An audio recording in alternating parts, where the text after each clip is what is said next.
Hi అండి, నమస్తే. Welcome back to VV Kitchens. నేను మీ వర్ధిని విజయ్. ఈరోజు మన కిచెన్లో ఒక హెల్దీ రోటీ రెసిపీని చూపించబోతున్నానండి. అది మరేంటో కాదు, తెలంగాణ ఫేమస్ మక్క రొట్టె అండి.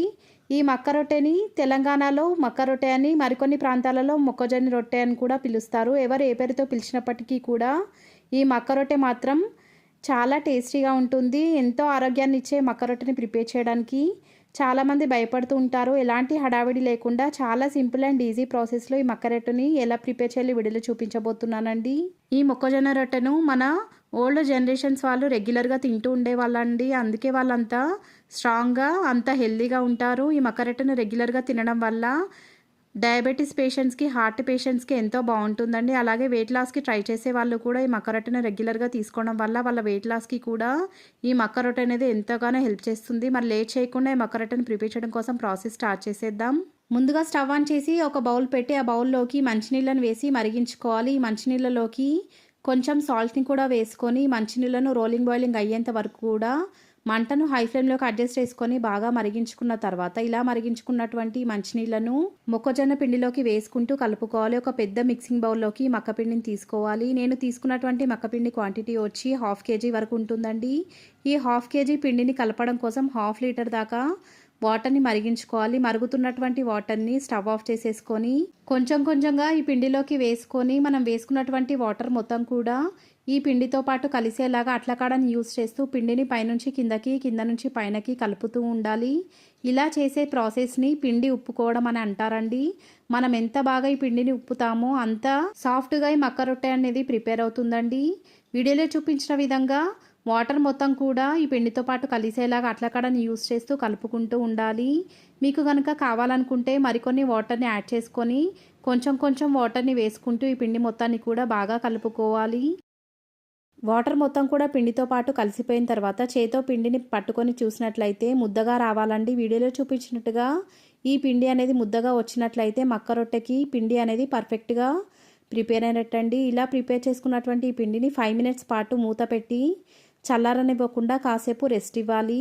5 minutes తర్వాత ఇప్పుడు ఈ బౌల్ పై నుండి మూత తీసి ఒక పెద్ద ప్లేట్లోకి లేదా రోటీని ప్రిపేర్ చేసే బోర్డు పైనకి కానీ ఈ పిండిని కొంచెం కొంచెంగా వేసుకోవాలి. మీరు ప్రిపేర్ చేసే రొట్టె సైజుని బట్టి పిండిని వేసుకోవాలండి. ఇలా పిండిని తీసుకున్న తర్వాత ఈ పిండి ఆరిపోకుండా బౌల్ పైన మూత పెట్టి పక్కన ఉంచుకోవాలి. మనం ప్లేట్లోకి వేసుకున్న ఈ పిండిని చేత్తో ప్రెస్ చేసుకుంటూ వీడియోలో చూపించిన విధంగా చేత్తో గట్టిగా ప్రెస్ చేసుకుంటూ రౌండ్ బాల్ లాగా ప్రిపేర్ చేసుకోవడానికి ట్రై చేయాలి. మనం ఎంత బాగా ఈ పిండిని ఈ రౌండ్ బాల్ లాగా ప్రిపేర్ చేయడం కోసం కలుపుకుంటూ ఉంటామో అంత బాగా ఈ రొట్టె అనేది సాగుతుందండి. మీకు కనుక కావాలనుకుంటే కొంచెం కొంచెం వాటర్ని జీలకరించుకుంటూ ఈ పిండి మొత్తాన్ని కూడా ముద్దలాగా చేసుకోవడానికి ట్రై చేయాలి. ఇలా ఈ మక్క రొట్టెని ప్రిపేర్ చేసేటప్పుడు వేడి నీళ్ళతో ఈ మక్క రొట్టె పిండిని కలుపుకోవడం వల్ల రొట్టె ఏమాత్రం విరిగిపోకుండా పర్ఫెక్ట్గా ప్రిపేర్ అవుతుందండి. అలా కాదని చల్లనీళ్ళతో కనుక పిండిని కలుపుకున్నట్లయితే పిండి ఏమాత్రం సాగకుండా రొట్టె మొత్తం విరిగిపోతుందండి. ఇలా మనం వేడి నీళ్ళతో పిండిని కలుపుకున్నప్పుడు మాత్రమే ఈ రొట్టె మనకు కావాల్సినట్టుగా సాగుతూ స్ట్రెచ్చింగ్గా ఉంటుందండి. అందుకే మనం వేడి నీళ్ళతో మాత్రమే ఈ మక్క రొట్టెని ప్రిపేర్ చేసుకోవాలి. వీడియోలో చూపించినట్టుగా పిండి మొత్తం కూడా మనకు కావాల్సినట్టుగా ప్రిపేర్ అయిపోయిన తర్వాత ఇప్పుడు ఈ పిండిలోకి కాస్త పొడి మక్కపిండిని వేసుకొని ఆ మక్కపిండి పైన మనం ప్రిపేర్ చేసుకున్నటువంటి పిండి ముద్దను ఉంచి ఈ పిండి ముద్దను గట్టిగా హ్యాండ్తో స్ప్రెడ్ చేసుకుంటూ స్ట్రెచ్ చేసుకోవడానికి ట్రై చేయాలి.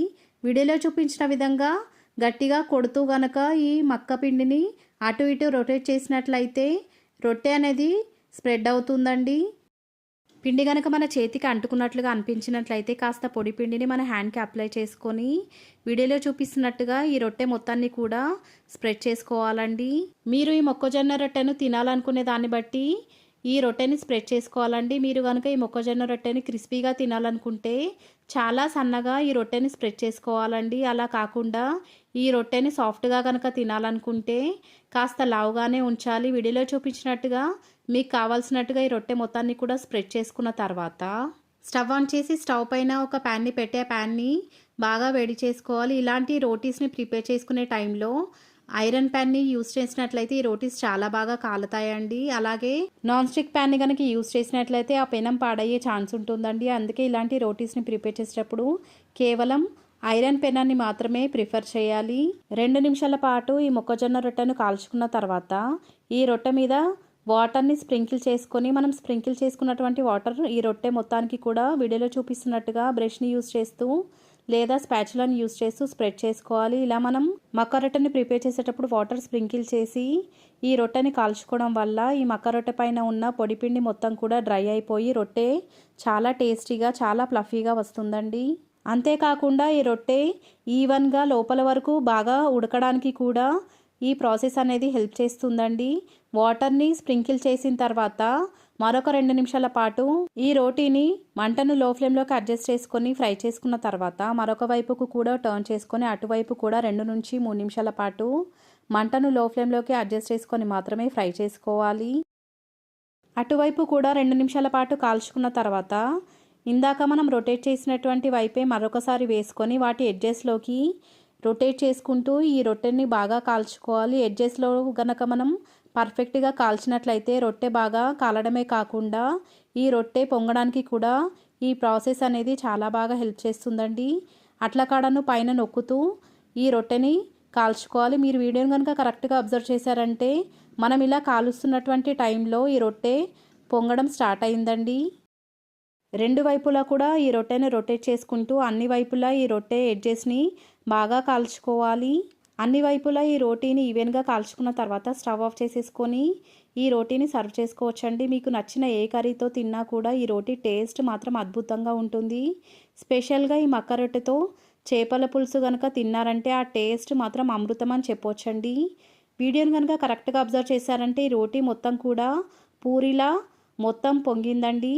ఈ మక్క రొట్టెతో ఏ కర్రీస్ అయితే తింటే సూపర్ టేస్టీగా ఉంటాయో ఆ రెసిపీస్ని నేను లింక్ డిస్క్రిప్షన్లో ఇస్తాను. మీకు వీలైతే ఒకసారి చెక్ చేసేయండి. ఈ రెసిపీ కనుక మీకు నచ్చినట్లయితే లైక్ చేయండి, మీ ఫ్రెండ్స్ అండ్ రిలేటివ్స్తో షేర్ చేయండి. ఇలాంటి simple and easy tasty traditional recipes కోసం మన వీవీ కిచెన్స్ ఛానల్ని సబ్స్క్రైబ్ చేయడం మాత్రం మర్చిపోకండి. Thanks for watching.